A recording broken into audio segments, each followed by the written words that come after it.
You already know what time it is, man. The young goat in the building. Make sure you tune in to True Hill Heat Podcast. Welcome to True Heel Heat, the place where we use insider terms because we think we know what the fuck we're talking about, even though we don't. My name's Maxwell Jacob Friedman, and I'm better than you, and you know it.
Hello. It is me, your True Hill Phenom, SP3. We are live on the True Hill Heat YouTube and Twitter for AEWramble episode 57, CM Flunked. We are here to discuss the August 24th edition of AEW Dynamite from Cleveland, Ohio. I am here with the man of 45,500 subscribers, the man you go to for your TV and movie reviews, your honest criticisms of Tony Khan, and a man that is probably feeling like me after watching that edition of AEW Dynamite, confused, bewildered, but somewhat intrigued. He is Jimmy Macram. Hello, ladies and gentlemen. We too will be ending the show, 45 minutes early because it's unexpected. So fuck it. Let's just do that. Out of nowhere. All you can do is laugh. Yes, we are here to discuss AEW Dynamite with all of you from last night from Cleveland, Ohio. Of course, if this is your first time joining us, join us every single week. Where have you been? We've been here every single week reviewing AEW Dynamite Thursdays at 1:05 p.m. Eastern Time. So remember that we appreciate all of you who join us for the live stream here, and show your appreciation back by dropping the thumbs up on this video. Share this video with all your wrestling fans, friends, and family on all your favorite social media platforms. If you are new to the True Hill Heat YouTube channel, smash that subscribe button, hit the bell to stay notified for all the great content here. And of course, we want to hear from you in the live chat, so sound off with your thoughts on last night's AEW Dynamite in the live chat. And of course, your super chat donations is the best way to show your appreciation for what we do here, to help us do more videos, show your support for all of the contributors, but most of all, and make sure that we highlight your comment on screen. We'll try to highlight as many of your comments as possible, but the super chat donation is the best way to do that. But we got Ricky here with us saying MJF comeback already. Oh, he's definitely needed. We got Ace who says, "What's up, SP3 and Jimmy?" We got Pastor Cody who says, "Mate, this is going to be a legendary story." Ricky says, "The GOAT Wait. What does he mean by that? Well, He's talking about elaborate the for us. Ricky, if you're not Ricky, who's it? Pastor Pastor Cody. Thank God. I was gonna say something not so nice. If you're talking about that, please never mind. Be nice. It's early. Hey. I love any comment that steers the pot for Jimmy. Ricky saying the GOAT show of all wrestling podcasts, AEWramble. We also got Nick Jackson who says, "What's up, everyone? This is sure to be an interesting show, to say the least." Definitely. I already see how this is gonna go. We got Armani who says, "Jimmy, the GOAT, sup fellas." So already some respect in this motherfucker. Thank you, sir.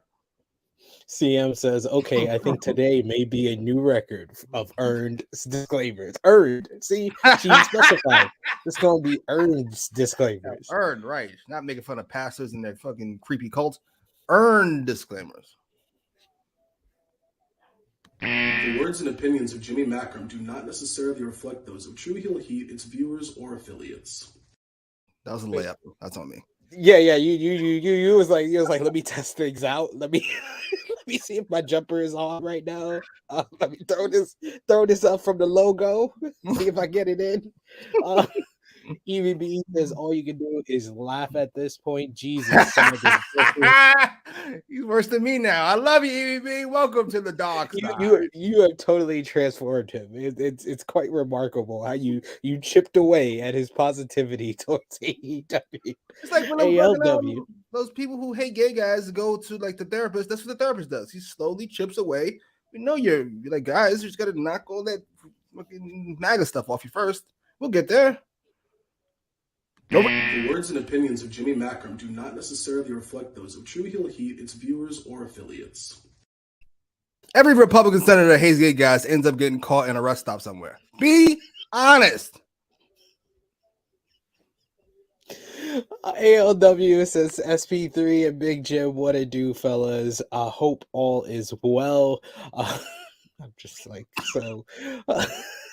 What are we doing here? Jimmy, please drop the dang beat. So already see and CM's agreeing with me for once, saying earned. We're off to a great start on this edition of AEWramble. As per usual, Jimmy, I will ask you, what's the one word you would describe this episode of AEW Dynamite? Nitro. I don't know if that's a positive or a negative thing. I guess we will find out. Last night's AEW Dynamite was from Cleveland, Ohio. What did you think about the Cleveland, Ohio crowd? Great Thumbs crowd. up. Mostly. I agree. And the show started off as not per usual. Weeks in a row, we started off with a promo. This time, the music of Chris Jericho, Judas, was in the minds of everyone as we kicked off the show. Chris Jericho coming down to the ring. He gets on the mic and he introduces one of his favorite members of the Jericho Appreciation Society, Daniel Garcia.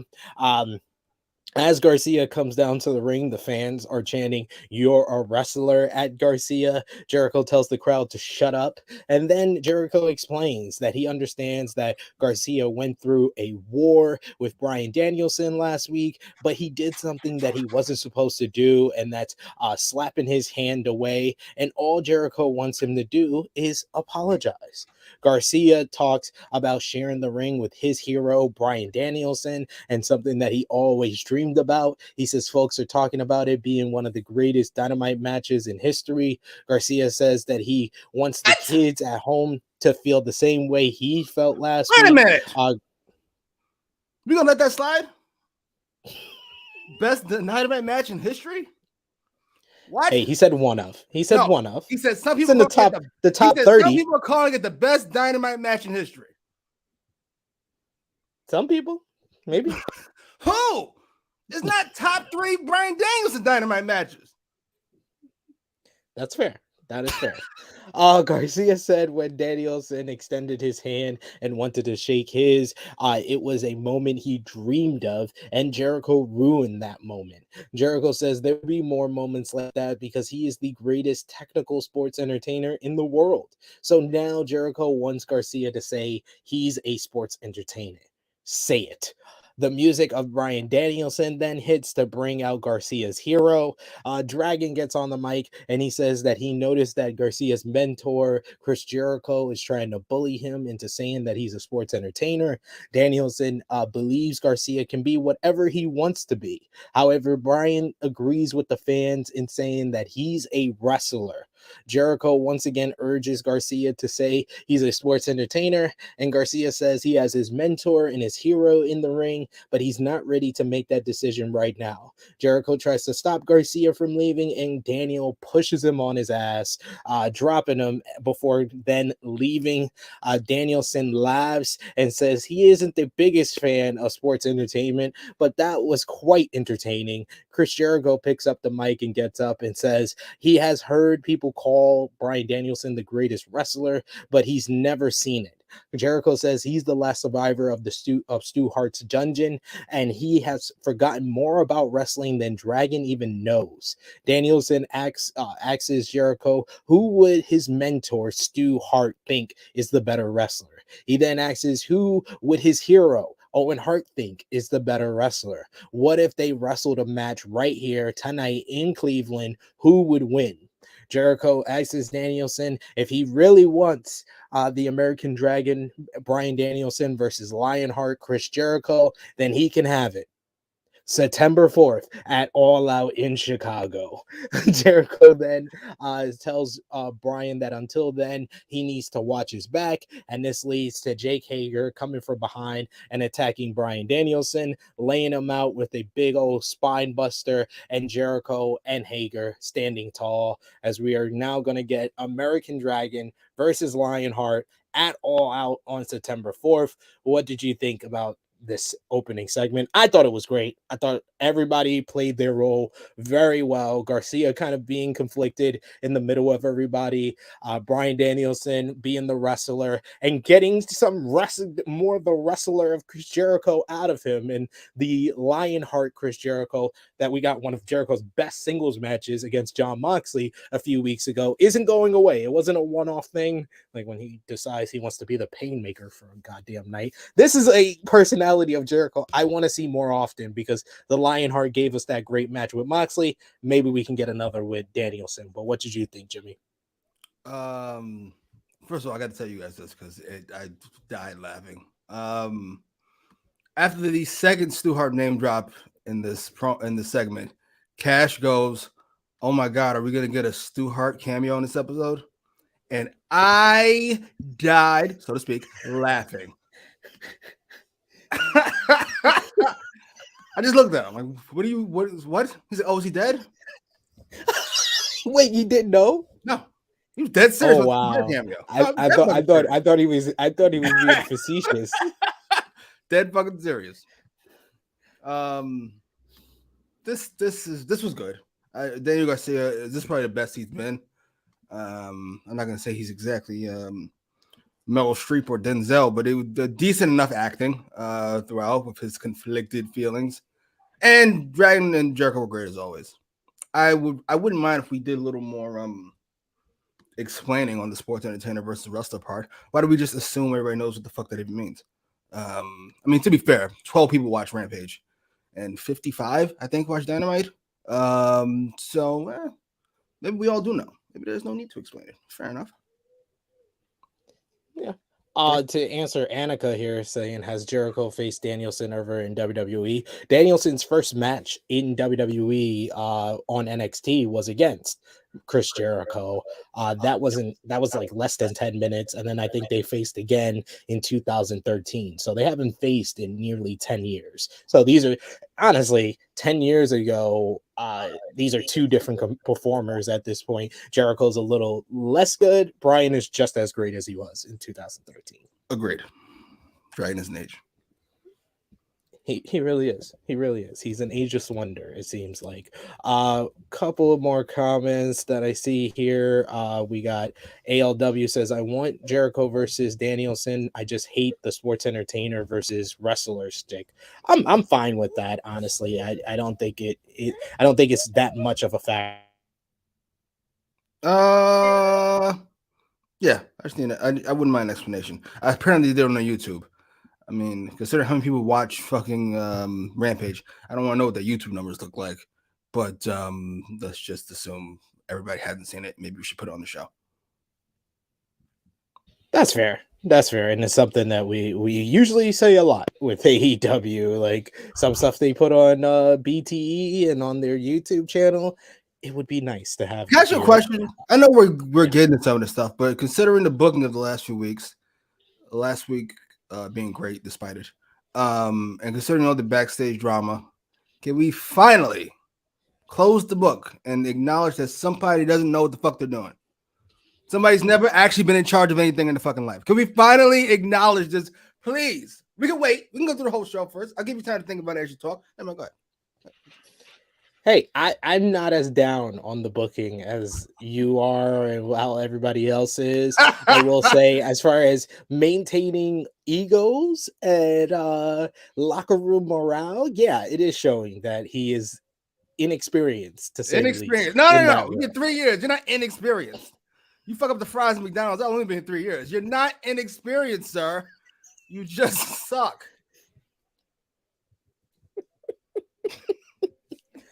I love it. Bell saying, hey guys, can someone tell Jericho that WWE are not using the term sports entertainment anymore? I think that that's the point of this whole storyline, is that we're gonna move past the sports entertainment thing. I think, What do they use now?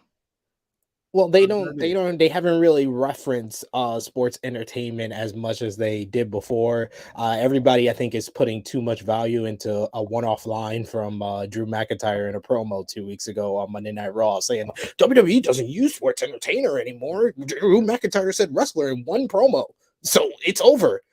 So I think people need to steady, calm down, relax. Everything I've seen has been good.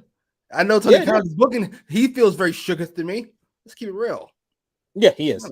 He knows he has to step up now. He's like, oh damn, I'm not versing the old man anymore. God damn it. And no, EBB, if this Punk versus Mox booking was done by WWE, SP3 would be the first one to say it was shit. You know why? Oh boy, is it shit? No. Oh, it's not. It's not. If it was done in WWE, I would have loved it. I loved Brock Lesnar versus John Cena at SummerSlam 2014.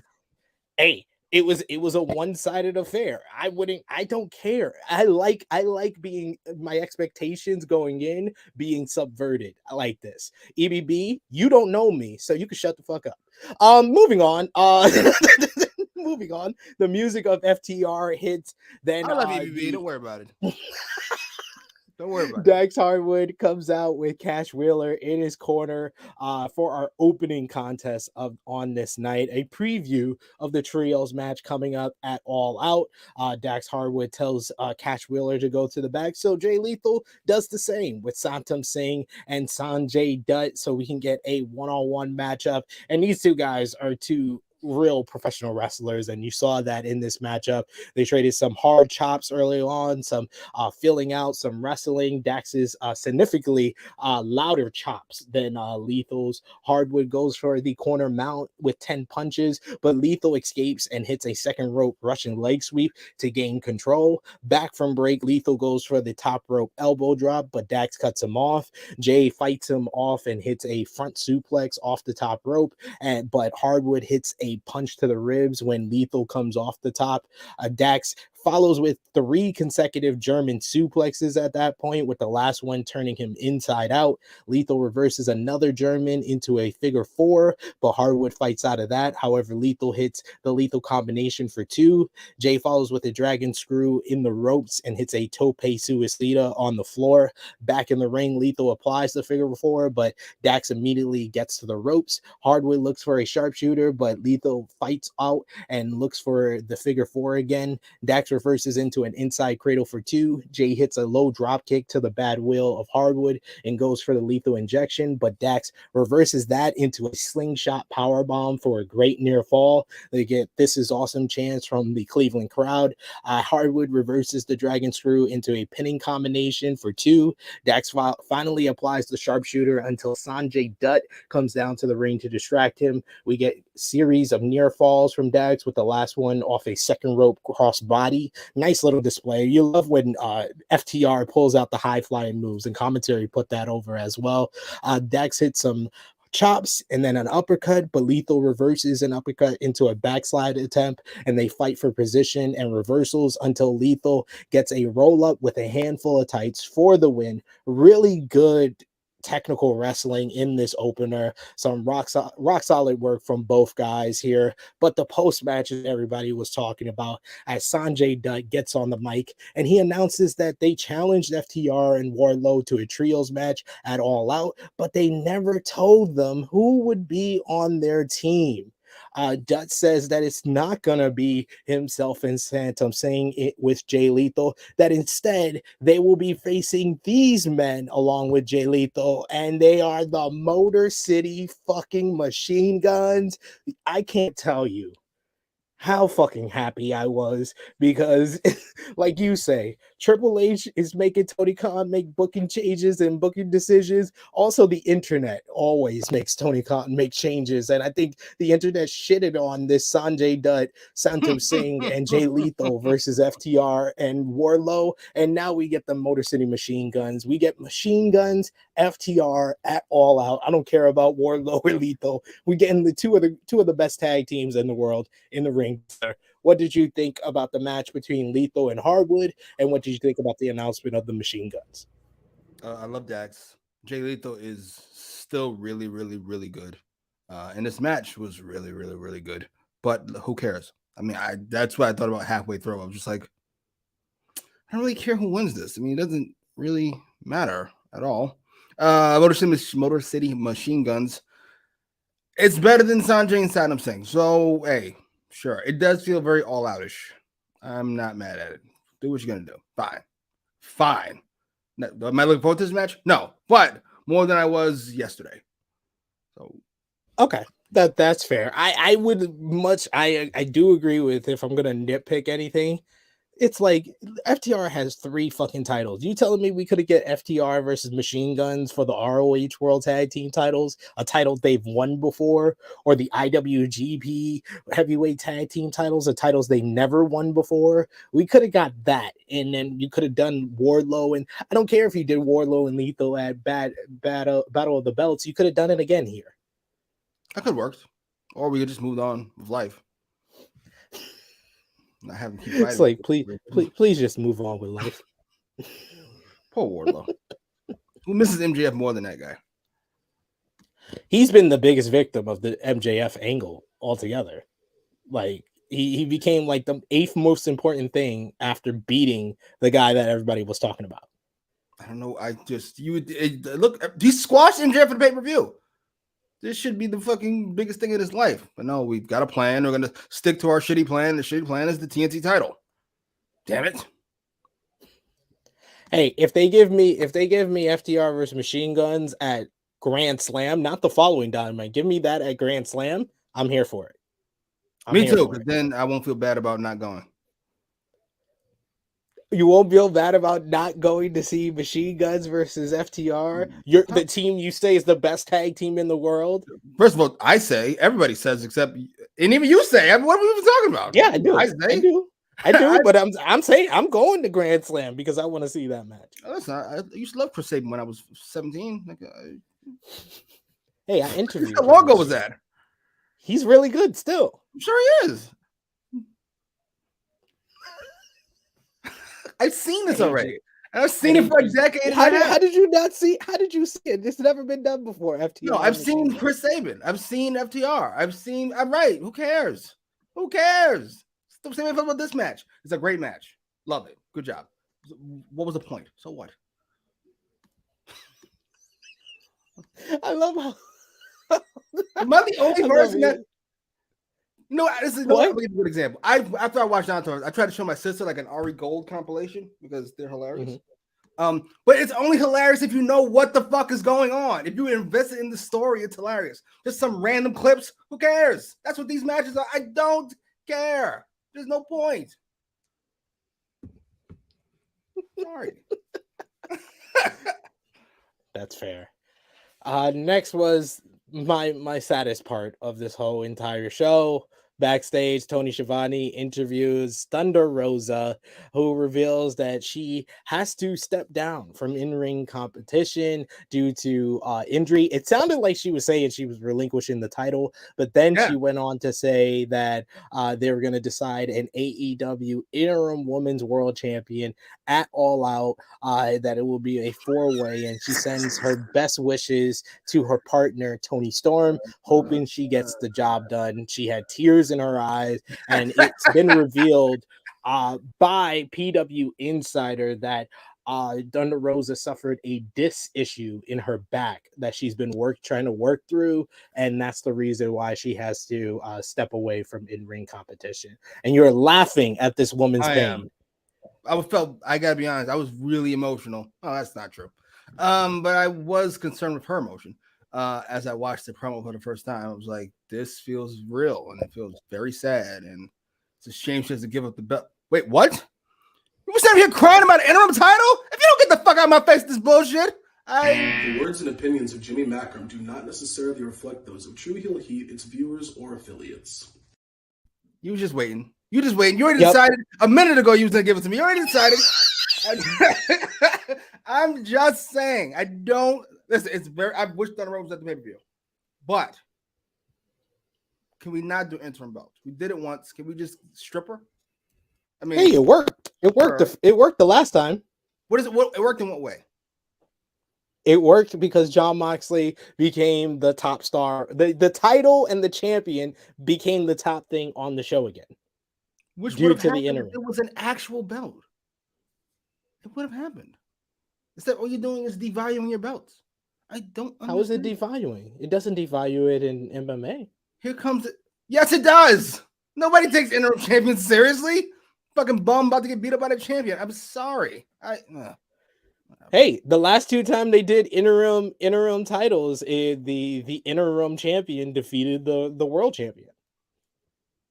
Right. So how about we just, you know why? No, let's be honest. This is the only reason we're doing this is so we can have the stupid shot of 2 people holding their belts as they look at each other. There's no other reason for it. Because everything you said happened. This could have happened with 1 belt. Always. The Punk Mox thing could have happened with just the 1 belt. It just I do agree with Romeo. If I'm going to criticize this, it should have been in the ring, but ever since the Serena Deeb feud, he refuses to let Thunder Rosa have in-ring promo time. By the way, Nick Jackson, that's a very good point. I didn't consider that point.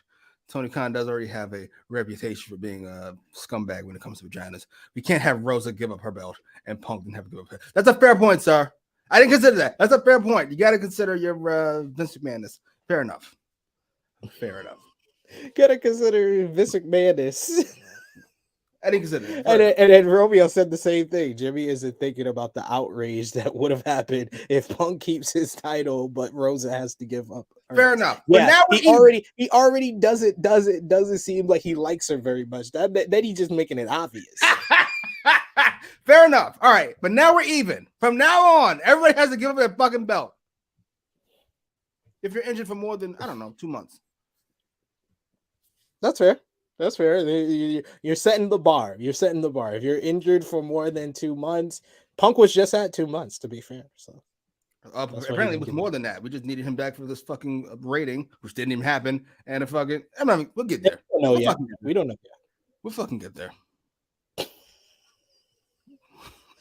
Armani even saying Punk got a whole in-ring segment and Rosa is always in front of that fucking monitor as SMH. Tony, yeah. Let's not get crazy now. Well, let's not compare Punk and Rosa. Not only in popularity, but in mic work. Let's not get crazy. Let's not get crazy. To be fair. Yes. All right. So, man, I didn't know you would go off like that. Look at Chase Oliver go. Thank you, sir.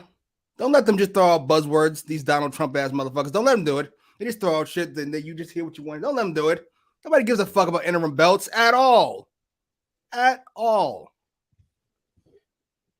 I mean, Yeah, that's fair. He says some interim champions don't even fight for the titles.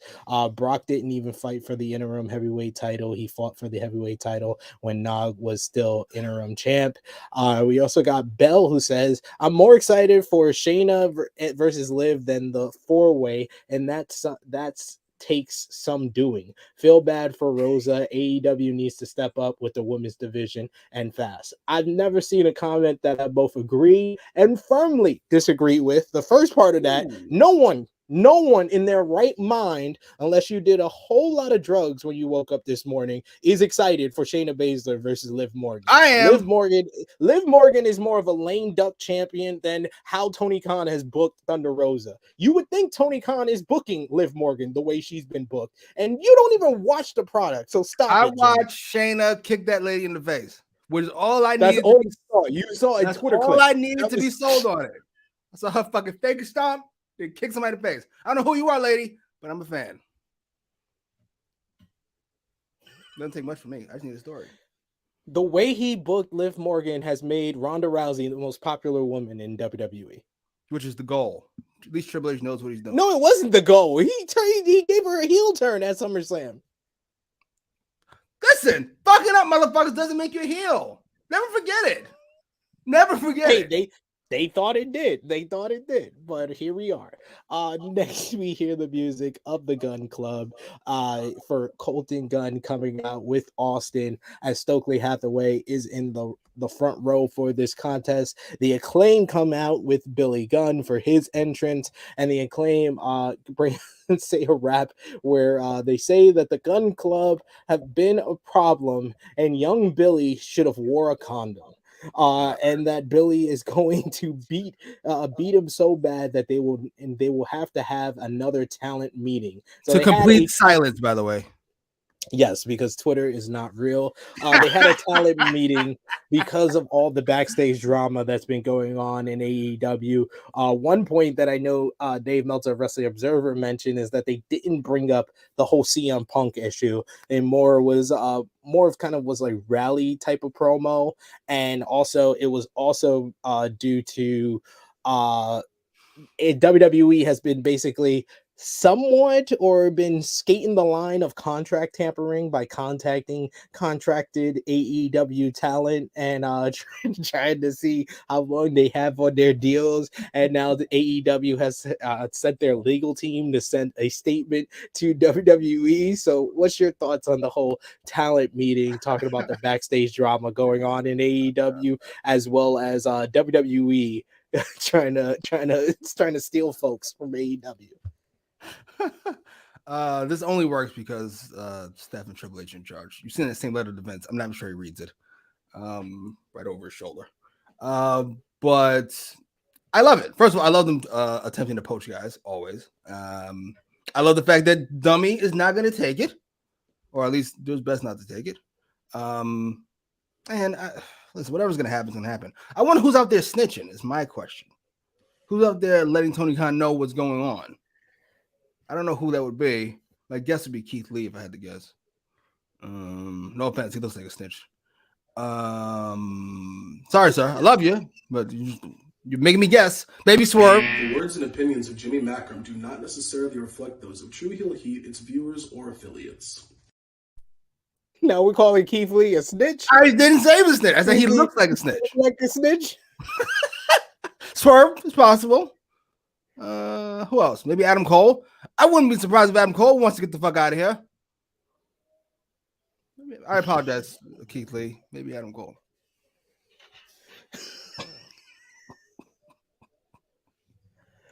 Oh my God, you're outrageous sometimes, but I rather enjoyed it. See, look at that. CM also agree with me. Well earned. Well, he turned on me this episode, but you know what? I'll be all right. And also, yeah, Chris Jericho did tweet about it, saying that they tampered with him by contacting him and trying to find out how long he had on his deal. So Jericho is a snitch. Jericho firmly snitched. He made it public that he was snitching. Probably not. Stop it. He didn't. Nobody talked to fucking Chris Jericho. They want your old ass back. Get the fuck out of here with that bullshit. Come on, if WWE love one thing, it's nostalgia. I'm sure Vince does. Triple H got no time for these old motherfuckers. Unless it's me. Unless it's time for me to get paid. Unless it's my money. He just brought that Trish to just cut a promo. That's different. Trish is delicious. He's got Kurt Angle coming for Pittsburgh. He's looking at the calendar. He's like, "Oh, we're going by Canada again. Let me see if Chris Jericho might be available." Fair enough. I'm not mad at it, but don't bring back Chris Jericho. You're doing well, apparently. I've seen some segments. After this show, I'm almost ready to switch sides. Let me know.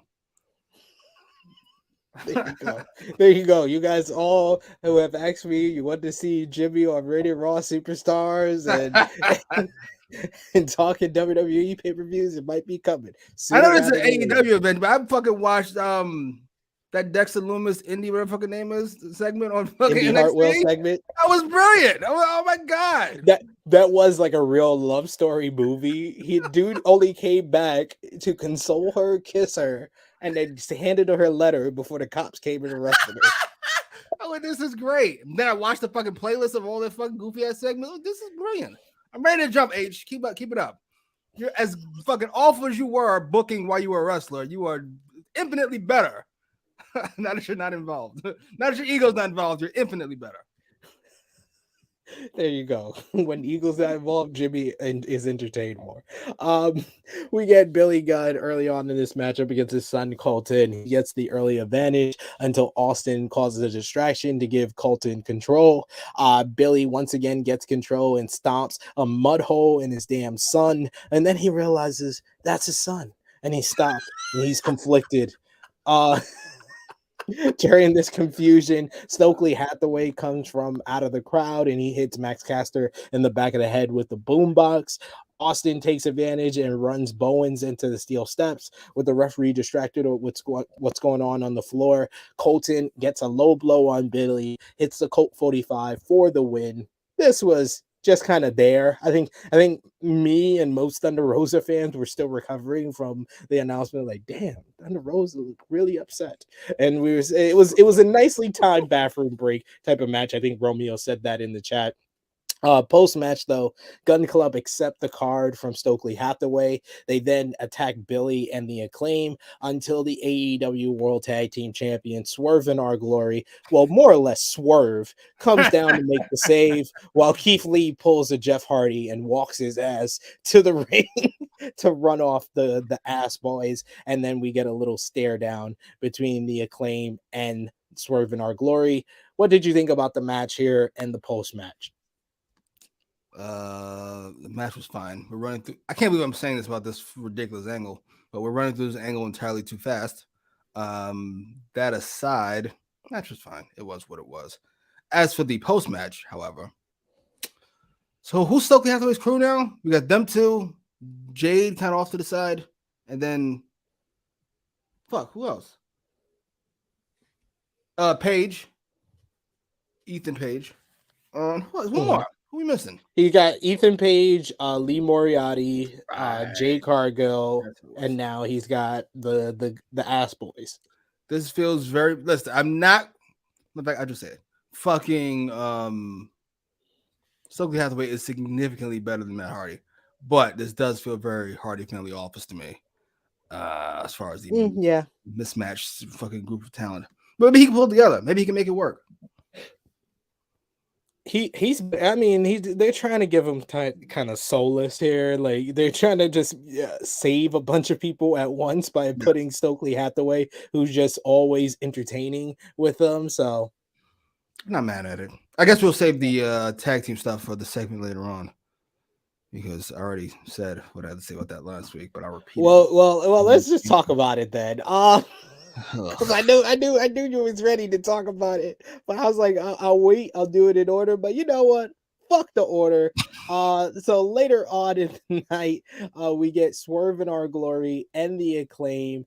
They have a little promo segment where Swerve talks about how they got whipped out there, but they still love the Acclaim like everyone else. Keith Lee says that they are ranked, and they didn't just make the save for no reason. They said since they are ranked, they offer the Acclaimed a shot at the titles at All Out, and the Acclaim accepts. They accept the challenge and say they are the best homegrown team in All Elite Wrestling, so they will prove why they are the uncrowned champions at All Out. So what do you think? Acclaimed versus Swerve in Our Glory at All Out for the AEW World Tag Team Championships. I think you put your fucking energy into the world last week, and then fucking dummy decided to make this match. I am not pleased. I said I would be pleased. I am thoroughly not pleased. And it's not even the worst fucking Malcolm X rolling over his grave moment of the week, because dummy made a tweet. The first time two black tag teams have fought for the AEW World Championship. First of all, it's not true. It's the first time they faced each other, but it's not true. Fucking two black tag teams involved in the fucking triple threat tag when they won the fucking belts. You fucking cunt. And then here we get more Mandingo fights. I'm not interested. I don't like it, and it's not okay. Stop trying to fit all the black people in one segment. Stop being lazy, you fucking bum. We got all shades here too. Good job. Fucking sick. You ain't like all shades being. Is all shades wrestling? All shades are being represented. Look, there's 4 black people on the card. Plus Jay Lee. Like, shut up. Enough of you. Enough of you. You guys wanted the black folks to get out the Negro hole. And now look, on pay-per-view. They on pay-per-view fighting each other. Go, boy, go. No, fuck off. Jesus Christ, did you? That's how he sounds to me. Go, boy, go. This is how he sounds and looks to me.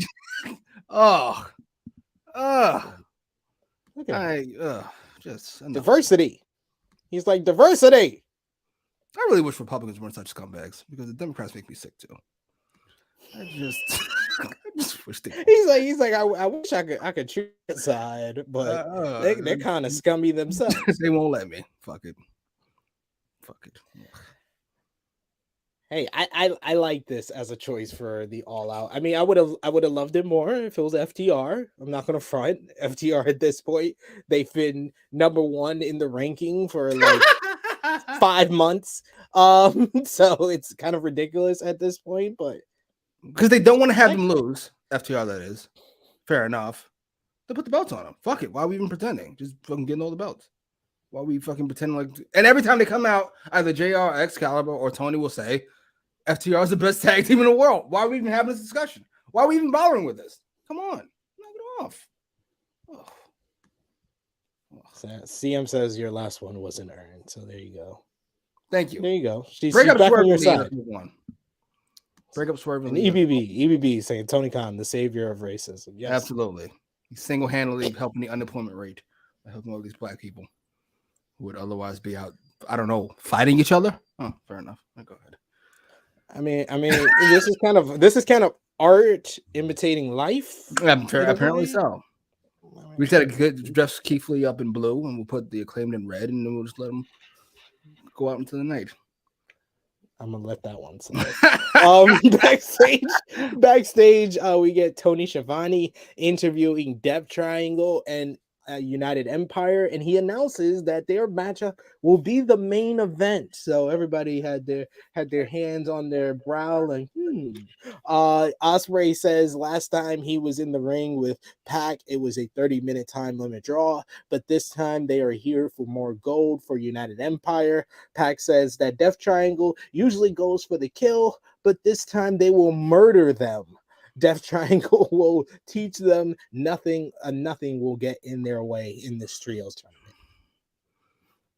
I mean, you said it last week, but I gotta agree, especially when he says we usually go for the kill, but we're gonna murder you.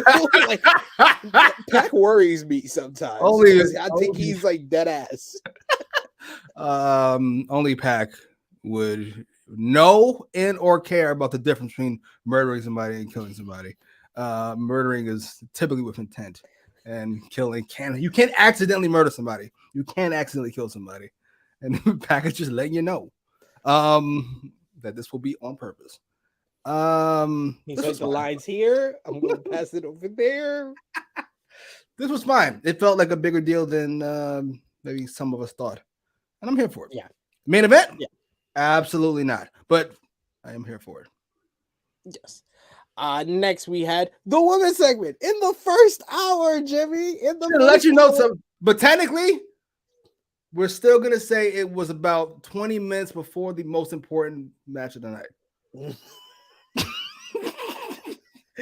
It was before the main event, the real main event. It was still before the real main event. Yes. We had Dr. Britt Baker DMD versus Kylan King. This match, they actually built up on AEW Dark, and they showed clips of them brawling on this week's AEW Dark. Britt has the early advantage with a sling braid in the opening minute, but King makes a comeback in her hometown, apparently, and hits a big full Nelson slam for 2. However, Britt drives her into the second turnbuckle, hits 2 super kicks, then follows with the curb stomp, and then she applies the lockjaw for the win here. I thought this was another solid effort by Kylan King. Even though she's lost 2 weeks in a row, she still, it seems like there's a reason why they're giving her this spot, because she has improved from where she was before. Post-match, though, Britt Baker gets on the mic and says, "Isn't it a shame about Thunder Rosa?" And then she reminds everybody when Britt was champion, she wrestled her entire reign with a broken freaking wrist. She then says, finally, Tony will be on a pay-per-view when people finally give a damn, because it will be against Britt.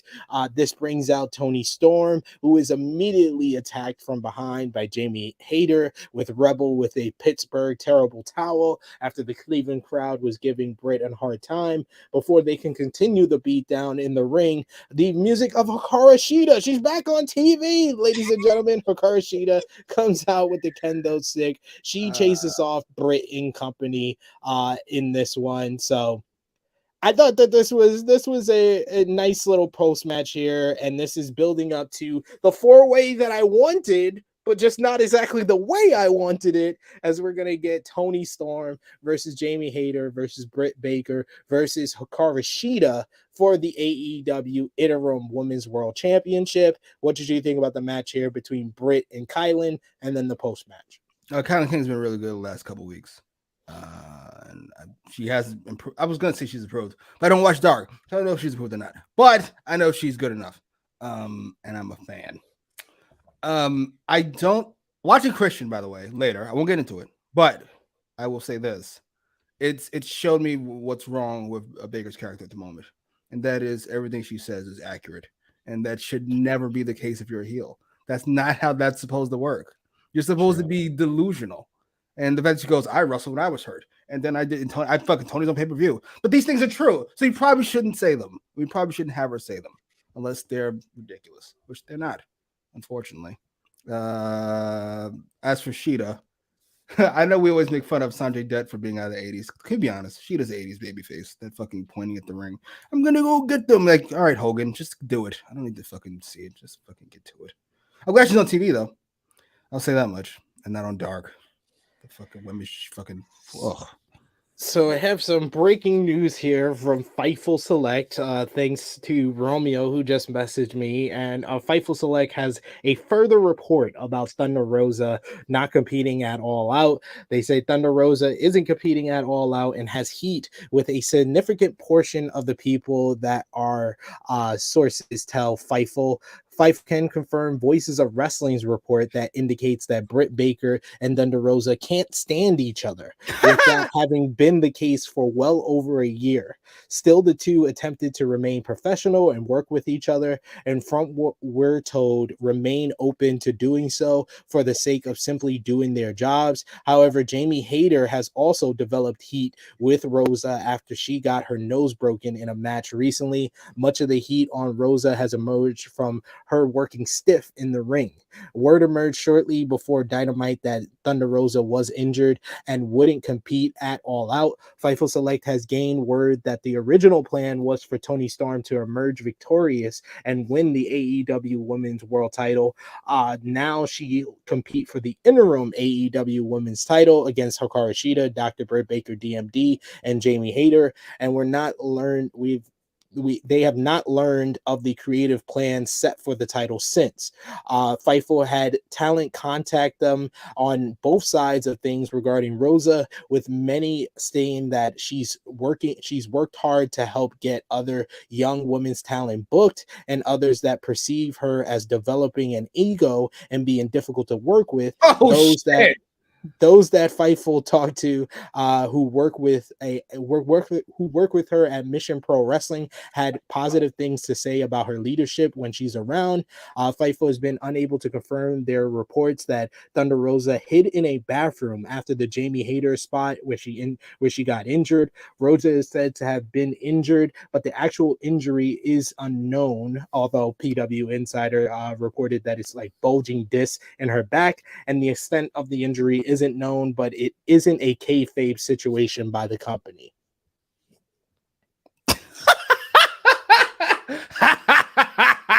No, this is funny. This is serious stuff. I love you say that and then immediately start laughing again. All right, where to begin with that? I'll start with this. As much as I wanted to blame Go Baker for that, once you said that Jamie Hayter also had beef, it kind of it's not she said, it's she said versus she said and she said. I will say this, it's not really doing much for the argument that women can't work together. It's not the greatest look in the world. I'm not don't blame me. I'm not saying it. I'm not Tony Khan. I love y'all. Jimmy's like, don't kill the messenger. I'm just saying. Oh, man, it's a mess backstage right now. Yes, it does feel very WCW-ish. I'm telling you, like we're running through the timeline so fast. Nick Jackson. yes, I Rosa hiding in the bathroom.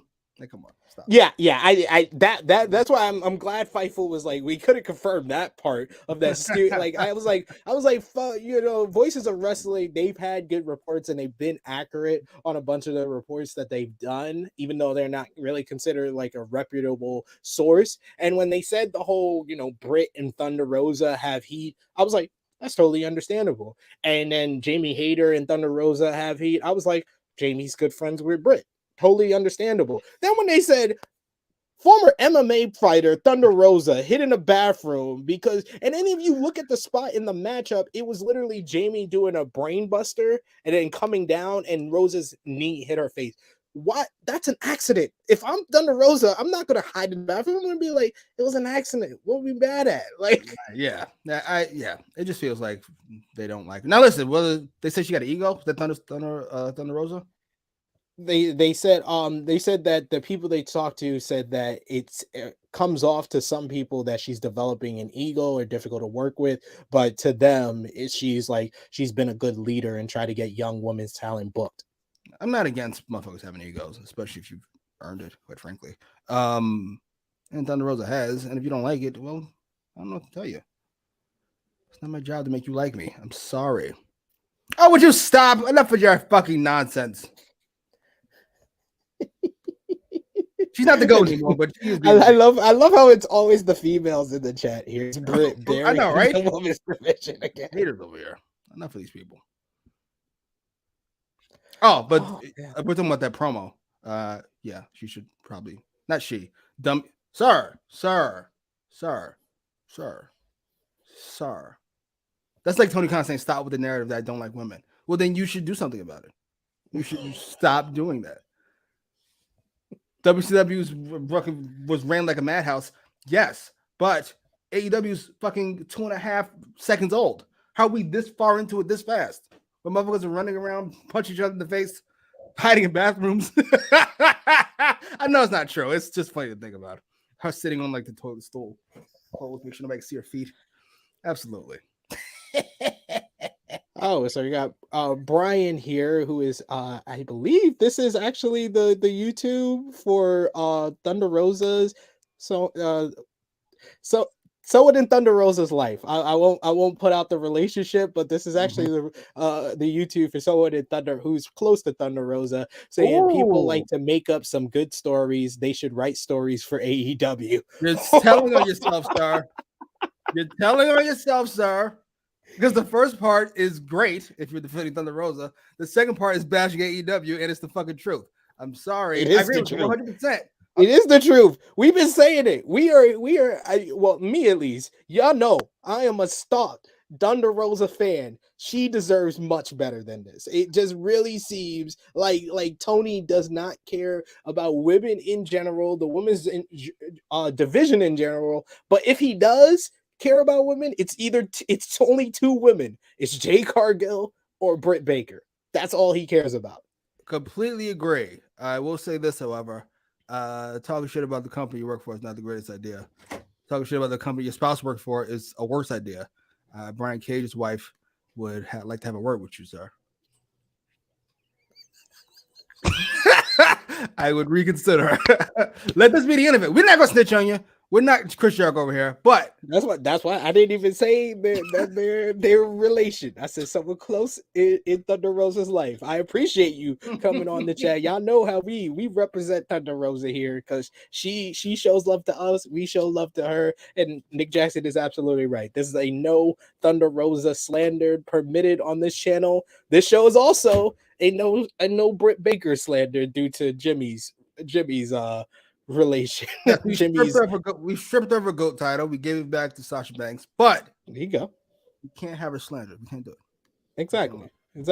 We just have firm criticisms both ways, but man, that's a layered story. We'll go more into it this week on True Hill Heat 190 on Saturday, 11:05 a.m. Eastern Time. We'll talk about the Thunder Rosa controversy. We'll talk about also Eddie Kingston, which I mean, since we're already talking about backstage drama, why not we just go into that as well? I was gonna wait till a certain part of this show to get into it, but since it's already been brought up, let's talk about that as well, because Fightful had another report earlier and saying that in an update, they heard much more about the situation between Eddie Kingston and Sammy Guevara, because apparently Eddie Kingston had been suspended by All Elite Wrestling, and Fightful told that Kingston was mad because Sammy Guevara hadn't spoken with Eddie or cleared the content of a promo that ended up being edited off a show. The two had not conversed since the Blood and Guts show, where Kingston threw Sammy Guevara off the steel cage.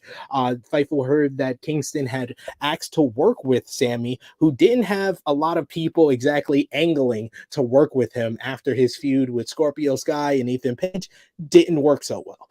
Those that Fightful spoke to said that there was some pretty clear parameters on Sammy Guevara's feuds and promos to not mention his ex-fiance, which Fightful was told has never come up or been pitched anyway. The original plan was for Kingston to win the all-out match that he already had challenged Sammy Guevara for, and Sammy apparently in that promo was supposed to, accept the challenge, but in the edited out promo, Sammy Guevara referred to Kingston as a fat piece of shit, which Kingston took exception to, as he felt it buried the match if a fat piece of shit beat Sammy Guevara. The crux of the frustration, however, was how Sammy Guevara followed up with this after being perceived as difficult working with Scorpio Sky, Ethan Page, and Sanjay Dutt in the months prior. After that, Fightful was told that Kingston had yelled at Sammy Guevara, who smiled at him. So Kingston responded by pie-facing Guevara. Sammy ended up being incredibly upset with this, and Kingston was suspended for 2 weeks. We were able to reach out to Eddie Kingston, who wouldn't confirm the reaccounting of events, but said, and I quote, "I was wrong. That is all." What the fuck is going on? I gotta be honest, that story, well, as fantastical as the Thunder Rosa stuff, I buy all of it. I didn't even think twice about it. All of that made sense to me. Didn't even have to think about it. Sammy, I don't know him as a person. Obviously, none of us do, I don't think. But she does come across as uppity, we'll say. And Eddie, don't know him either, but I am from New York and I have a temper. He does feel like somebody you shouldn't play games with. And Sammy smiled. And that when a motherfucker's yelling at you and you smile, there's not much he can do. He can't yell more. I'm going to have to tell you that smile is not okay. And he mushed him, as he should. Sammy, after the Impact Wrestling thing, I always looked at him sideways. Like he's a petulant child. And I totally forgot about the Impact Wrestling thing. Thanks for bringing that up. Yeah, that's crazy. Yeah. And then we kind of let that shit slide. And when you let some shit like that slide, you build monsters. That's how that works. Do you remember Andrew Bynum? Yes. You remember Mike Brown was coach? The real half man, half a season. Andrew Bynum's a center who can't shoot for shit, but he took a 3-pointer and it went in.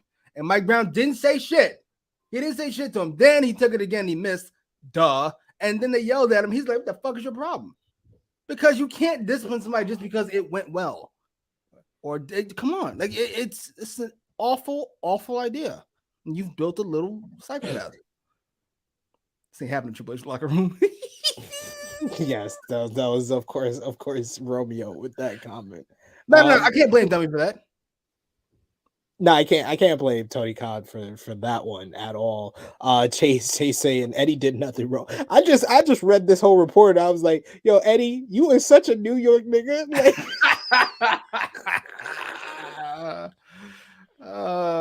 what the fuck? You my boy Blue says hashtag free my nigga Eddie. I guess you gotta suspend him. For mush? I don't know if we should suspend somebody for mush. I can see Sammy crying, by the way, after he got mushed. He touched my face. We all know them niggas. He touched my face. Oh my god, yes! One of them motherfuckers. Touch my face. I'm like, nobody touch my face. Like, oh, Jesus. Oh, like, nobody touch my face. Why you touch my face for, though? You swing back and shut the fuck up. Yo, if Tony wasn't black, that's what he would have told him. He was like, so he'd be like the black mother, be like, so he mush you in the face. What you do? What did you do? I came here. You're getting mushed again, stupid. Ugh. Oh man, that was hilarious. Couple of comments about a feature here. Keep those comments coming. Of course, super chat donation. We always appreciate those. CM saying Rosa legit has tried to help revamp the women's division. Britt has a Charlotte ego for no reason. If that last part was true, it's not for no reason.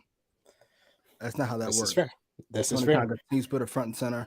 She was the one going around when they had this. I seen this thing where Punk and Jade and other motherfuckers are running around doing promotional material, I guess for the game, maybe? I don't fucking know. Britt Baker's right there. Why? You tell me. Punk's a champ. Jade's a champ. She's the star. She's the star of the division. No matter how you feel about AEW, they have presented her like a star and they treat her like a star. So she's a star.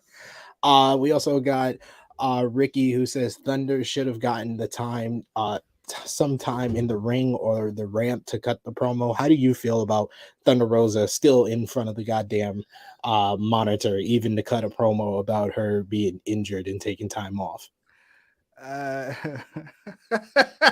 I'm sorry. I know I don't want her person, whoever that is, to get mad at me. I'm just saying, to me, she feels more comfortable in that spot than when she's in the ring or on the ramp. So I'm saying, is it? And I wish she would have gotten more time to kind of express herself, but I'm not as flushed as a lot of people are. Like, oh my god, Punk got 10 minutes in the ring and Thunder Rosa got a minute backstage. I'm not too flushed about that, honestly. Hold on, because now we're getting ridiculous. Fuck a CM right here. For what reason? She's done nothing. She's a star to a friend, a fiend. Pardon me. That's not the issue. The issue is if she has an ego, it's because you're treated like a star. Why should we treat like a star? That's up for your reasons. You agree or disagree. But she doesn't have an ego for no reason. There's a distinct reason. And that's for Annika. It's not because of fucking that person, Adam Cole. She was treated bigger than she is now before he got there. So enough This of is you true. people. Sound like Tony Khan now. You people don't like anything I do. Oh man, Chase with a good point though. Sammy got disrespected in front of Ty. Could it be me? Come on, man. Don't do that. Don't do that, Skip Bayless. Don't do that. Yo, y'all are reckless. And then Romeo stirring the pot saying replace DMD with EGO. Isn't he a fan of Charlotte? Stop it. Talk about family connections. Knock it off. Oh damn. Charlotte's great. I'm joking, but come on. Oh man, y'all are on one today. I love it. I love it though. Sorry, Annika. All right. I didn't know. My bad. I apologize. Moving on to the middle portion of the show, the biggest match, one of the biggest. It was hyped up as the biggest match in AEW Dynamite history. CM Punk, the AEW World Champion, versus the AEW Interim World Champion, Jon Moxley. Moxley made his entrance first with William Regal through the crowd. We had the crowd going crazy for Moxley, and then CM Punk made his entrance, and it was significantly had some boos that were could very easily be heard from the crowd in attendance. And during the introductions to this matchup as well, we get an aggressive lockup early on. Moxley says, fuck this. He comes out with strikes on Punk. Punk responds with some strikes of his own until the referee separates the two men. But then Punk catches Moxley with a huge kick to the head, which this really injures CM Punk, and he down in a heap. I saw a great little like video on social media which had like music from the OC, which made me pop. It was like the crying emotion scene when he re-injured his foot here. But that's all. That was the biggest difference of this matchup, was that kick to the head early on, and Moxley completely dominated from there. He put Punk down with elbows to the head. He twisted on the foot. He hits one paradigm shift. He then picks him up and hits the Death Rider version of the paradigm shift.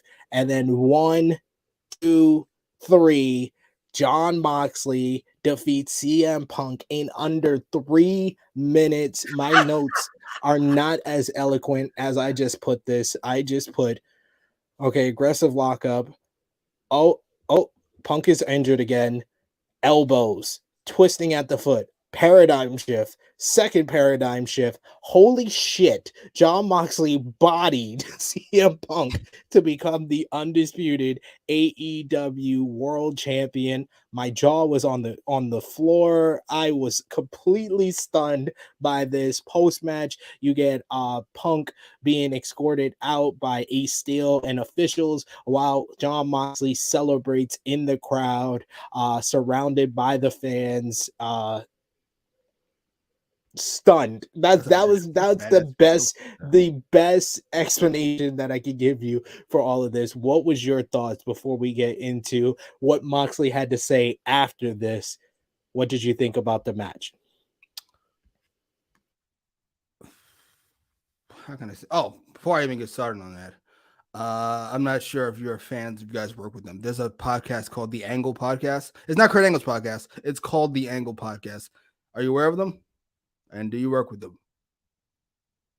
No. These fucking cocksuckers decided to post. I made a community post that this cocksucker won the fucking belt right after it fucking happened.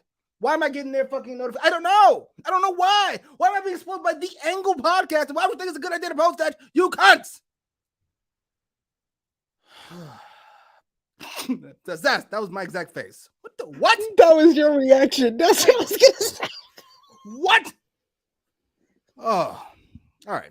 That aside, this was shocking. It was intriguing. I'm sorry. I'm trying to do my best. I don't know how I feel about this. None of this is. I don't know. I don't like it. I'm gonna say that. To me, it's a bad idea, badly executed. It's definitely badly executed. Maybe you think it's a good idea, but it's poorly executed. I don't even mind the squash, but I don't like in the middle of the show. We have to get enough time in case of 1 hour. It's a bad idea. What do we think happened? I got to assume Punk was not 100% when he came back.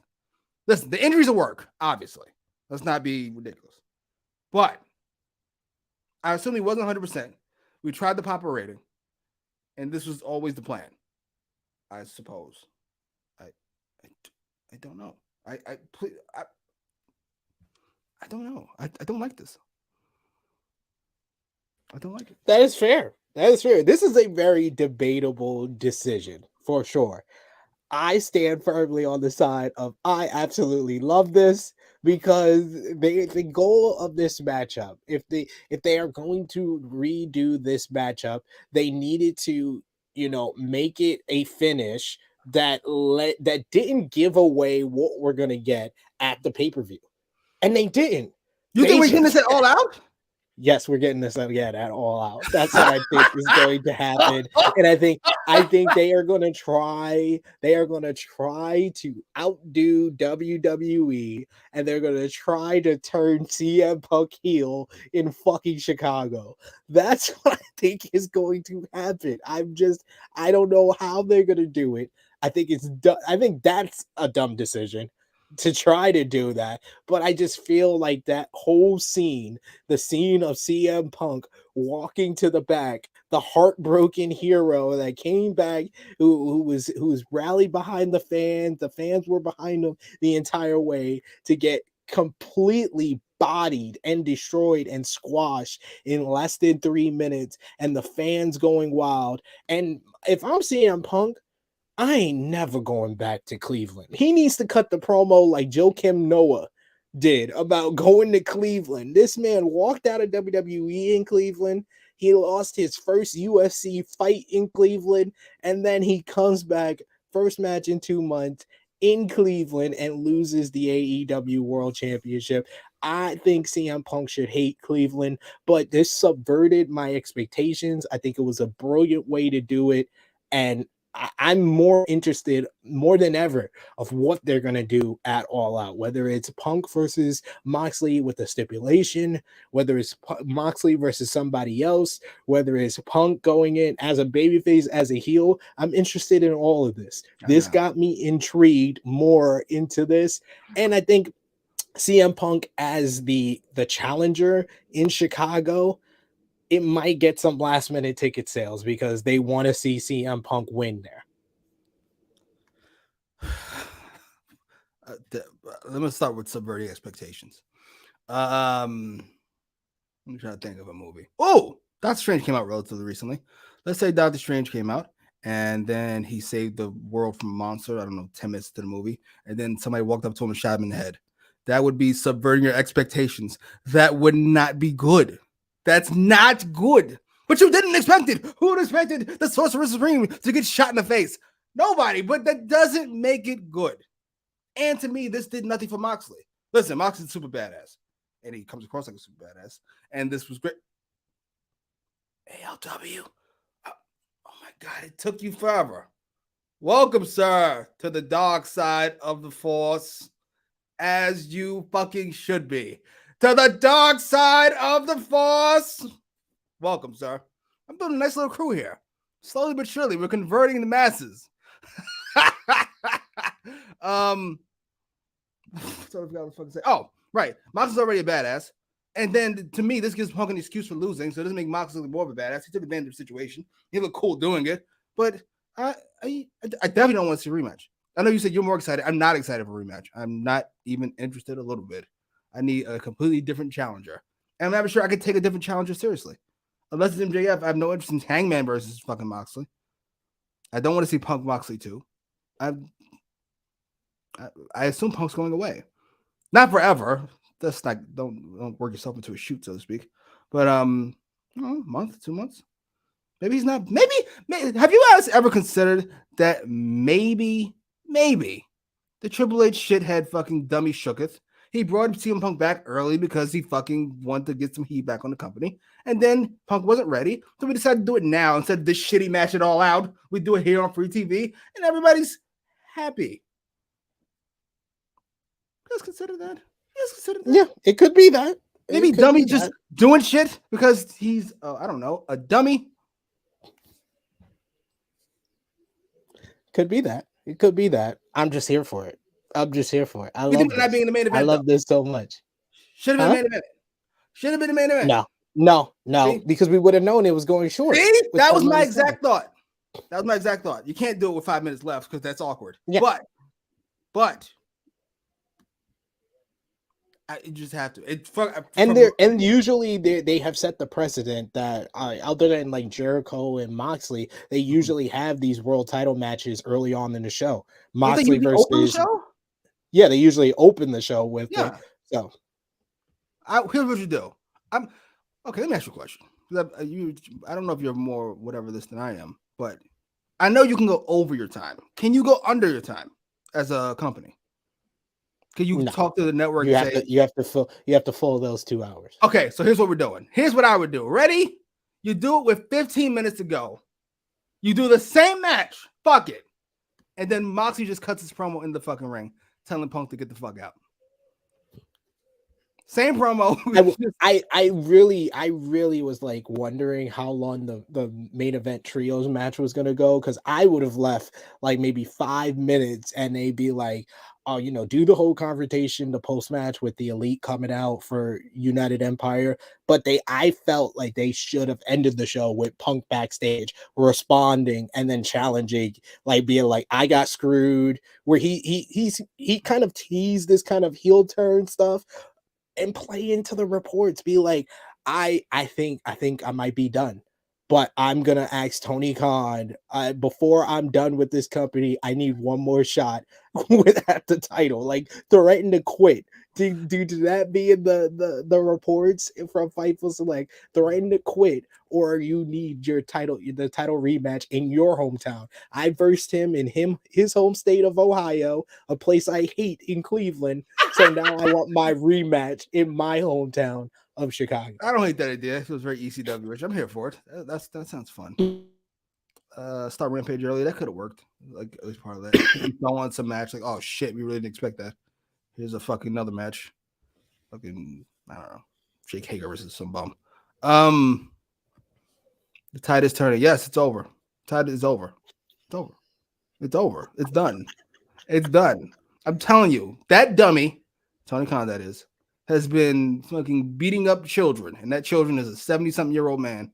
And it was easy, so he just thought this shit is light work.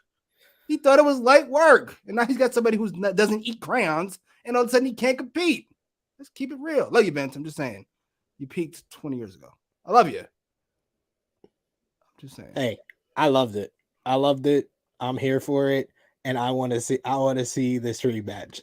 I want to see what the fuck they're gonna do with this rematch after he just bodied CM Punk in 3 minutes. We do have a super chat donation here from Chase Oliver. For people in the chat who are asking me to read their comment, send a super chat. $2. You telling me you don't have $2? I've been hearing you ask me to read your comments. You sound you like don't got $2 to send it and make me read it. Then I don't know what to tell you. But Chase says, girls on Twitch, you don't have $5. You don't have $5 for this content. You don't have $1. Come on. Chase Oliver says walked out in Cleveland, got beat by Mickey Gall in Cleveland, got squashed in Cleveland. Punk just got to say no to go into Cleveland. 100%. Cleveland is CM Punk's kryptonite. As much fun as people bringing up CM Punk's UFC career, Stephanie, MJF, they always forget the Mickey Gall part, which is the more insulting part of it. Yes. He didn't lose to some badass motherfucker. I mean, he's badass compared to a normal person, but is he still even in the UFC? I don't think so. I think he goes to fuck with Mickey Gall. You lost to a jobber UFC fighter. You're washed. EBB, I'm gonna save you from trying to suck Jimmy off too much because it ain't gonna get you anywhere. I'm trying to get you anywhere. I'm saving the world, EBB. Don't worry about it. He's my friend, and I won't let him down. Oh, now he's your friend. Will you stop? I met you. I'm gonna save you. You're welcome. I can't let you just be out here with these takes. Oh, I thought you were talking about EBB. I was like, after weeks of bad mouthing EBB, now he's your friend. We got Annika who says, not that it's a good idea for a rematch, but SP3 just wants to see how the AEW world burns. No, they just want their candy now. They want their candy for breakfast. They don't care what happens. I'm here for it. I'm here for all of this. I'm here at MW Network. MW Network with a good question says, is the CM Punk hype dead to rights? It's been dead. You see the rating last week? It's over. I don't know if they blame CM Punk or blame Tony Khan, but somebody's to blame. That they did a 1.2, 1.1 when he first came back. What was the Rampage rating? 1.4? Wasn't 1.4. Yeah, that was 1.4 for his return. This man lost 500,000 viewers. Come on, man. Come on, man. What are we even talking about? Mickey Gold, dead to rights. Jesus. Dead to rights, apparently. But that wasn't the last time we saw Jon Moxley on this night. Backstage, Jon Moxley cut a promo later on in the night, and he says, oh, was that not how it was supposed to go? Best in the world, my ass. He says that people doubted him and wanted to write his obituary when CM Punk came back. Mox says all the answers to the questions is Jon Moxley. He says people always asking, when is it my time? When is it my time? He says, my time is now. My time is now. Not seeing it coming. I am the AEW world champion. This was another fantastic, terrific promo from Jon Moxley. I just love this man. I'm so happy for him. I'm just so happy for him. And this is one of the most badass pins of all time. This is one of the most badass fuck you pins of all time. The best 1 minute promo of all time. Not this one, but Jon Moxley in general. He's the greatest 1 minute backstage promo ever. We can talk Rock. We can talk Flair. The greatest 1 minute promo ever. Jon, oh my God. He should be champ forever. I'm here for it. I'm here for all of this. We went backstage after the Moxley and Punk matchup. I will say I did like that after we came back from break, they replayed what happened again. It made it more important. They need to do that more often. Replay some stuff. More often? What are they, a professional wrestling company? Knock it off. We had Tony Schiavone interviewing Christian Cage. We see his arm is in a brace following last week. Schiavone brings up the challenge from Jungle Boy for All Out before his attack. Christian says he extended the olive branch for Jungle Boy to apologize for losing the AEW World Tag Team titles and for all the horrible things he said to him. Christian Cage does bring up that he said some horrible things to Jungle Boy himself, but it came from a place of tough love. So he accepts his challenge for All Out. Christian says that he is an exceptional human being. And if he looks out into the crowd, he will see nothing but average human beings. But he is not that. And at All Out, at less than 100%, he will prove why he's better than Jungle Boy. This man is awesome. Dude. Man, I tell you, this was three fantastic promos back to back to back. Because you had Christian first. Then we'll talk about the next one. And then you had Moxley. That's three home run promo. This second hour was beautiful for me because I loved you say you didn't like the Punk and Moxley, but I love that.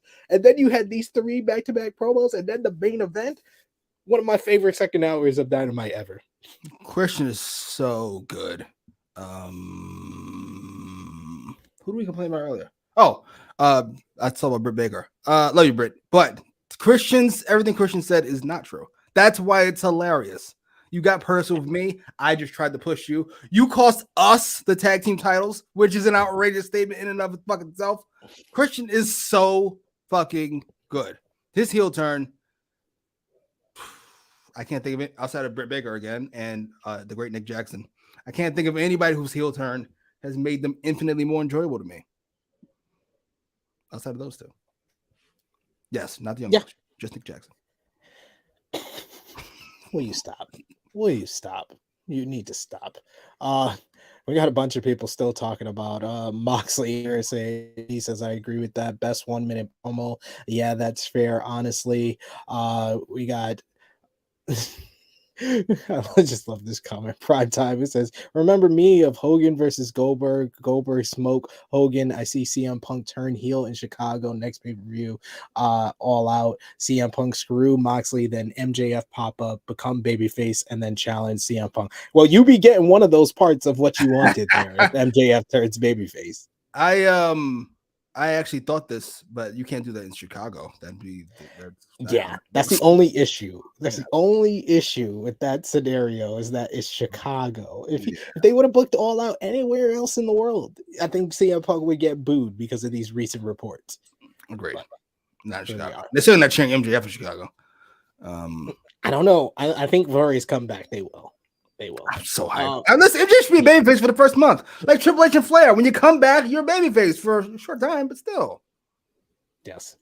Out comes next to the ring. We get Ricky Starks with a microphone, and he talks about everything he's been dealing with the end of Team Taz, losing the FTW championship, dealing with the factory and Powerhouse Hobbs. Starks says he's got old timers in the back telling him that it's show business, not friends business, but Ricky thought he was the exception. He says Hobbs was his best friend and called him every day when he broke his neck to check on him. When Hobbs was wearing a bedazzled shirt, being Britt Baker security, Starks took him from obscurity and made sure the spotlight was big enough for the both of them. Ricky says that Hobbs made things personal by going after his neck because he knows that he almost lost it all when he broke his neck. Ricky has tears in his eyes at this point, and Starks says since Hobbs loves to quote New Jack City so much, he says bring his $5 ass down to the ring so he can make change, and challenges him to a fight at All Out in Chicago. My lord, Ricky Starks.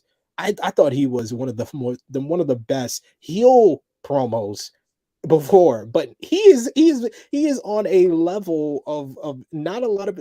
I think Moxley and Kingston at this point are the only people on the level of him as a babyface promo. Oh, you know what? I've seen any other baby faces on the roster. I agree. Yes, as much as I want to give Ricky Starks credit, by the way, that Nick Jackson, they weren't really quiet for Ricky Starks. They were just quiet because they're quiet. Tired, I guess. they were still recovering from but it was fucking Ricky crushed it. He looked like he's about to cry. I was like, please don't cry. Listen, as much as we've improved as a society, I still don't think it'll get you that over as a babyface breaking down crying for no real reason.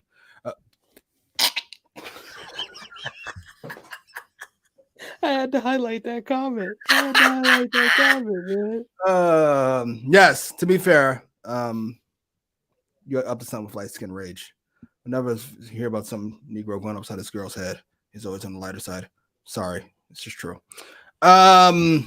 Wait, what? Oh my God. The words and opinions of Jimmy Macram do not necessarily reflect those of True Heel Heat, its viewers, or affiliates. Am I wrong? I mean, you might not be, but the number one case of concussions in the Negro community is car crashes and light-skinned Negroes. That was the top two. I think it's because they have inferiority complex as far as like, I'm not gonna get the fucking psychology. I'm just saying. Where were we? Oh, right. Ricky Starks. Ricky Starks, great. You're not one of them light-skinned Negroes, sir. You were great. And you were fucking brilliant. And he should definitely beat Hobbs. Though Hobbs should probably fuck him up afterwards. Please, as long as possible. Yeah. But I'm really looking forward to this matchup. I'm really looking forward to whatever promos we get from Ricky Starks. Whenever Ricky Starks has a mic in his hand, I'm ready for it and I'm here for it. But that led things after they hyped up the cards and lineup for Rampage, next Wednesday's Dynamite, All Out. We got clips of Kenny Omega's return last week and the Elite advancing in the AEW World Trios Championship Tournament. And that led into the main event, the AEW World Trios Tournament Dynamite semifinals, as it was the United Empires Will Ospreay, the IWGP United States Champion, teaming up with the New Japan Strong Tag Team Champions, the Aussie Open, to verse Death Triangle, Pac, the AEW All Atlantic Champion, and the Lucha Bros, Penta Oscuro and Rey Fenix. We had Don Callis on commentary to scout for the Elite. And my lord, I have like so many notes from this matchup because this match was just moves upon moves upon moves. You got the early portion, which was Ospreay and Phoenix having a match within a match, just showing off their agility. A series of reversals and counters to each other, cartwheels going everywhere. Death Triangle isolates Ospreay during the break. We got dives from all three Death Triangle on United Empire. We also had Best Friends with Danhausen in the crowd watching this bout. Danhausen watching popcorn, that popped me.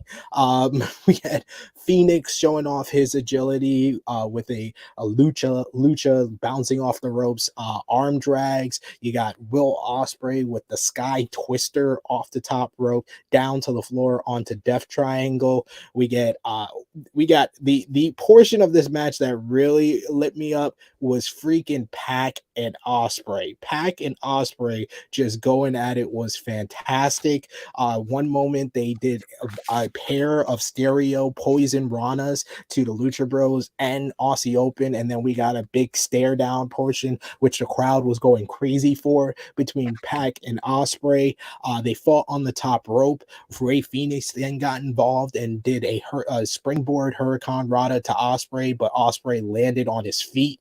Ospreay was just insane in this matchup. So many different moves. Os cutters on Pac, taking German suplexes, dropping on his head. In the end, it was Pac. He looked for a Black Arrow after a tornado DDT on Ospreay, but Aussie, I think it was Kyle Fletcher, pulled him out of the ring. He then got onto the ring post and did a moonsault to the floor onto United Empire. And then he saw in the crowd a man with a box over his head and thought it was Kip Sabian, who's been following him around during his All-Atlantic Championship matches. So he went to try to take the box off the head, but it was someone else with tape over his mouth that Kip Sabian put under the box. And then Kip Sabian made his return to AEW. We got a nice little reaction, even got a Kip chant from this Cleveland crowd as he revealed himself and attacked Pac, laying him out on the outside. Aussie Open got rid of Penta Oscuro, and then they triple teamed Rey Fenix, gave him an elevated Os cutter for the victory here as United Empire move on to the AEW World Trios Tournament Dynamite Finals next week. And yes, that means that the match is going down. United Empire versus the Elite. Will Ospreay versus Kenny Omega. The Elite came out after the match to stare down with United Empire. Will Ospreay talking shit, calling Kenny Omega down to the ring, but Don Callis stops him before Kenny can get to the ring. After the show, we got some heated promos from both men, with Will Ospreay saying that Kenny Omega came back with the shirt on, so I think he lost his abs and he has a fat belly now, and he said he's all taped up. He said he's a fragile little bitch, and he said he's been wrestling in the G1 while Omega's needed the Young Bucks to wipe his ass. Well, Kenny Omega responded and saying that Will Ospreay's always saying that he's done exactly what Omega's done, but faster. But the only difference is that Kenny Omega did it in front of sold out crowds, while Will Ospreay did it in front of 3,000 people. And he says that he lost to Okada in the G1 final. He said he also lost to Okada, but he also beat Okada on the biggest stage, and people call that the greatest match of all time. Well, Will Ospreay has had a whole bunch of matches nobody remembers. So what did you think about the main event here, and what do you think about the Elite versus United Empire for next week? This match was fun. I gotta be honest. I was mostly thinking about Jim Cornette having a stroke watching it, which is where I got my enjoyment out of it. But it was fun. Who's the big guy in Aussie Open? Well, they're all Mark Davis. Mark Davis. Has he ever hurt anybody? Like, seriously? Because he seems to be afraid of his own strength. because everybody else was pretty stiff. He was missing by miles. It was a little awkward. It was like, I'm not going to get him all the way with this one. This was fun. Ospreay is really good. I've kind of worked over my Ospreay hate from all you guys calling him the best in the world. He was great in this matchup. Yeah, even though it's been dragging the last 20 years, and I'm not sure why we ever had this conversation ever. This year, Ospreay has been the best in-ring performer. He's been on the best matches. It's not how this works. You can give Carmelo an MVP all you want. That's not the best player in the world. It's not how it works. This is fun. I particularly enjoyed the final, I don't know, 5-10 minutes or so. Ospreay and Pac were fucking fantastic. Kip Sabian felt, listen, I know Pac is the whatever the fuck champion, but the fucking YouTube Dark champion. But Kip Sabian feels a little lesser than this main event. He feels a little lesser than Pac. It felt very weird. But he got a pop, and he looked like a star. At least more than the last time he showed up. And Yeah. I like the Elite stare down. I'm not sure why Young Bucks are still dressing like cocaine dealers, but it does kind of work. And what's with Don Callis still for Omega? I'm not mad at it because I hate when they just remove motherfuckers. This motherfucker changed. I think it's going to be a story within itself. Yes, Don Callis is essentially stopping Omega coming down, which makes him the heel in the situation. I loved him on commentary shitting on Ospreay. Like, he's a huge fan of Kenny Omega. Like, every 5 minutes, he was great. And I am looking forward to the match. I'm here for it. Yeah, I'm hoping this sets up Omega versus Ospreay in Wrestle Kingdom. Not at Full Gear. Not at Full Gear. At Wrestle Kingdom. It needs to be on a big stage. That is how CHK gets the product. And James Jones, he isn't. Sorry. He might be great. He might be all-time great. He might be an all-time great run. It's Dragon until Dragon decides otherwise, or he goes into a Ric Flair-like state of perpetual. How is he getting buried? He just won. Like, what the fuck? What are you talking about? Oh, he said he's the main reason why I watch, and sad he's going to get buried. I didn't even read the last part. I was so thrown by the first part. What? Stop it. He's not gonna get buried just because you lose a match. You get buried. Exactly, especially when he has two perfectly good Aussie Open to take the fall for him. He's not going to get buried here. Like, he hasn't been pinned in AEW. Very true. Very true. Yes. Yes, I am definitely here for it. But like I said, my main nitpick is I would have added a Punk promo at the end here. We needed that straight narrative thread of Moxley Punk throughout this last hour. I think if they would have wrapped it up with like a Punk, like 1 minute promo, just him talking shit, challenging Moxley for All Out or something. I agree, but what if he's not going to be there? I don't think he's going to be there. I think he's not ready to have a match. And that's what makes it intriguing. We got to watch next week to find out. Absolutely. Everybody who's intrigued by it would have watched next week anyway. You read my mind. It makes it more intriguing. You are absolutely right, Jimmy. So that brings us to a close for our review of the August 24th edition of AEW Dynamite. But don't go anywhere. Let us know in the live chat your MVP, your LVP, your match of the night, thumbs up or thumbs down. And out of 10, what did you give the show? Jimmy, let's put our thumbs in the middle for the August 24th edition of AEW Dynamite in 3, 2, 1. Thumbs up from both of us out of 10. Jimmy, what did you give the show? 7. I give it an 8 out of 10. Solid 8 out of 10 for this show. This got me so more intrigued. They set up a lot of things for All Out, but just a mystery of what the hell this main event is going to be. That's my main takeaway from this. This was another noteworthy, newsworthy show. And that 6-man tag, that was incredible. That was spectacular work and one of the best trios matches that they've done in AEW, in my opinion, because so much action and it made me want to see Pac versus Ospreay like tomorrow. Jimmy, who was your MVP for the show? I don't want to give the Christian again, as great as he was. Richard's off was the choir was a little too silent. I'm gonna go with Moxley. I gotta give it to this is like unanimous for me. It's Moxley. It's Moxley all day. This was Steph Curry. 2015 type of performance. This was Shaq in 2000. This was dominance by Jon Moxley. He's my MVP for This the part that show. might have been throwing Punk's belt down like a fucking yeah. I'm just the champ. Who was your LVP for the show? I'm gonna go with Punk. Got washed. You didn't even get anything good out of it because you got to work an injury angle. And I assume you're not going to be there for the next few weeks. Okay, what anybody says. If he's back, we've officially moved into Attitude Era booking, where motherfuckers get dropped from a crane inside of a car and then pop up on SmackDown. What? No. Oh man, that's great. That's great. I love it.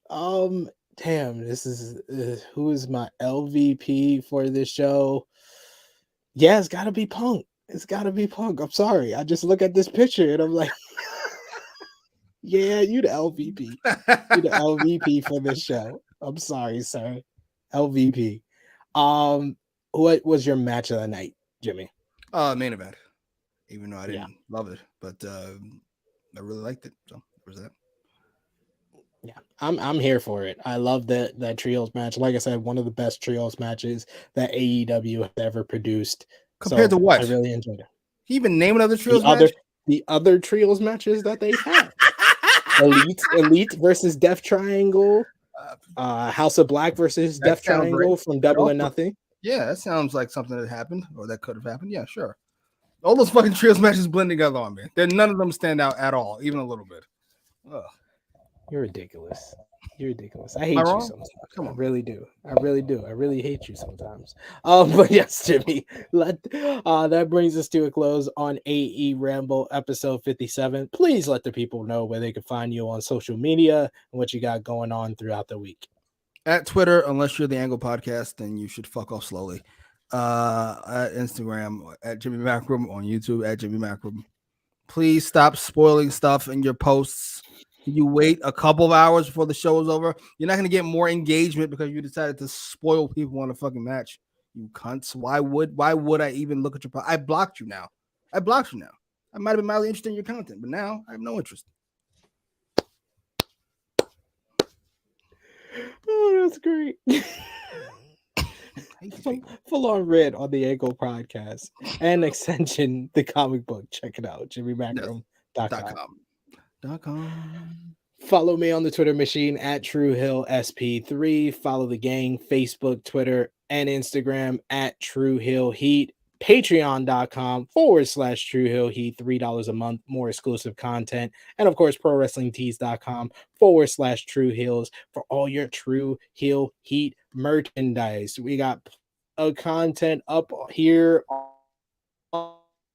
this week. I did my top 10 best matches from the G1 Climax 32 tournament. You could check that out. Check out all the watch alongs, Rated Raw Superstars, Elite Heat from last night, watching this Jon Moxley versus CM Punk, Death Triangle versus United Empire edition of AEW Dynamite. And join us on Saturday, 11:05 a.m. Eastern Time, True Hill Heat 190, as we'll be joined by Bad Blood of the Round Table Podcast over at bodyslam.net. He'll be joining myself and Miss Chrissy Love, talking about this week in wrestling, including the reports on Thunder Rosa, her losing the AEW Women's World Championship, or supposed to lose it, to Toni Storm, her injury. We'll be talking about Eddie Kingston's suspension and his issues with Sammy Guevara, more about CM Punk and Jon Moxley, Johnny Gargano's return to WWE on Monday Night Raw, plus much, much more. So I want to thank everyone for joining us. I do know that we have a last minute super chat donation here from Roxy, who says, do you guys see the Dragon stepping up to his teammate Mox, stating he's the best wrestler? Ooh, not all out. He's booked. Yeah, I hope so. I can't think of anybody who I can seriously see challenging Moxley. Dragon would be one of those people.